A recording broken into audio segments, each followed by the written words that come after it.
There was once a traveler who carried a large sack wherever he went. It hung heavily from his shoulders. Day after day, season after season, year after year, people often wondered what was inside, but whenever they asked, he simply walked away. Because the sack wasn't filled with clothes, or food, or anything useful, it was filled with stones. One stone for every betrayal, one for every broken promise, one for every person who left when he needed them most. And every time someone hurt him, he added another stone. At first, the weight didn't seem like much. But over the years, the burden grew. The traveler walked slower, smiled less, and trusted no one. Yet he never blamed the sack. After all, he believed the stones were proof of what others had done to him. One evening, exhausted from the journey, he arrived at a small village. The village was alive with laughter.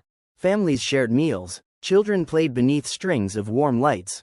But the traveler stood apart from it all. Then he noticed an old blacksmith. The man worked with strength and joy. And surprisingly, he carried a sack too. In fact, it looked even heavier. The traveler couldn't understand it.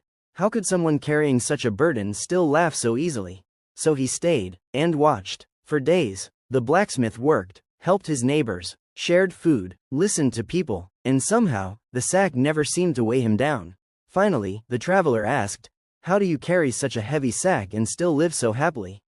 The old blacksmith smiled, then slowly untied the sack.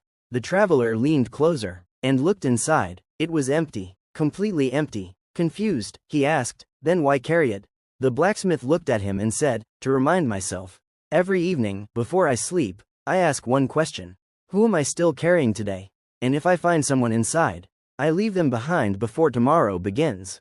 The traveler stood silent. For years, he had blamed the stones, the betrayals, the memories, the people, but suddenly he understood. The weight was never the stones. The weight was waking up every morning, and choosing to carry them again. For the first time in many years, he reached into the sack and let go, not of a stone, but of a burden, and though the road ahead remained exactly the same, it somehow felt lighter. Because some burdens are carried by the shoulders, but the heaviest ones are carried by the heart.